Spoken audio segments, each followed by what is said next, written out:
Hey guys, Tyler Lindholm here, your representative for House District number 1 in the state of Wyoming. I put out a post asking what were your thoughts about the city of Jackson making the statement or passing a resolution that they were going to uphold the Paris Climate Accord. What does that actually mean for the town of Jackson? Is Jackson going to form a special district and start taxing its residents to help pay for other countries' greenhouse emissions? Is that what they're going to do? Because that's what the Paris Climate Accord did. Countries that were participating were going to pay significant sums of money to help other countries reduce their greenhouse emissions.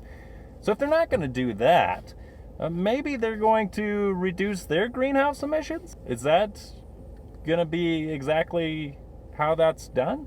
Because last I checked, there are no coal-fired power plants in Jackson. Are they going to start lining the Tetons with wind turbines? Or, as we suspect, the city council in Jackson and the mayor in Jackson are just blowing wind. Because here's the deal, and this is what it really gets down to. I mean, these are just words and these are just resolutions, and you've got the right to free speech. The city council does, absolutely. They can say whatever they want. Personally, my opinion is if you're going to take this stance, Jackson, and I'm speaking to you specifically, the mayor and city council of Jackson, if you're going to do this and make this stance, do not hold your nose. Do not hold your nose and accept funds from the state of Wyoming legislature this next go around during the budget session.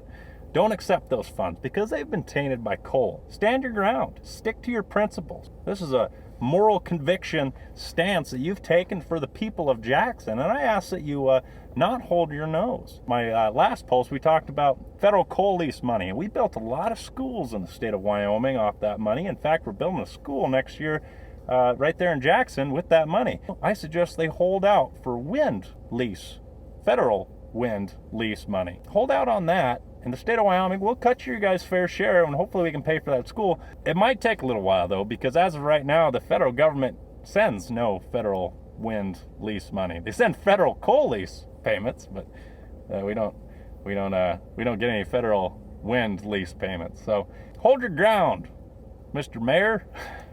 Hold your ground. Stay strong.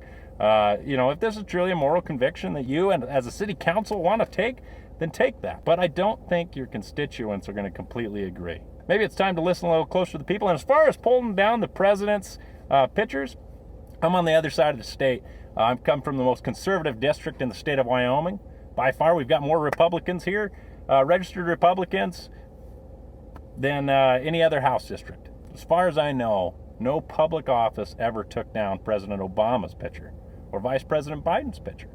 And yet, as soon as the Republicans elected, Jackson takes a stance that they're going to jerk their pictures down. I guess that shows character, doesn't it? Anyways, I'm going to sign off here, House District 1.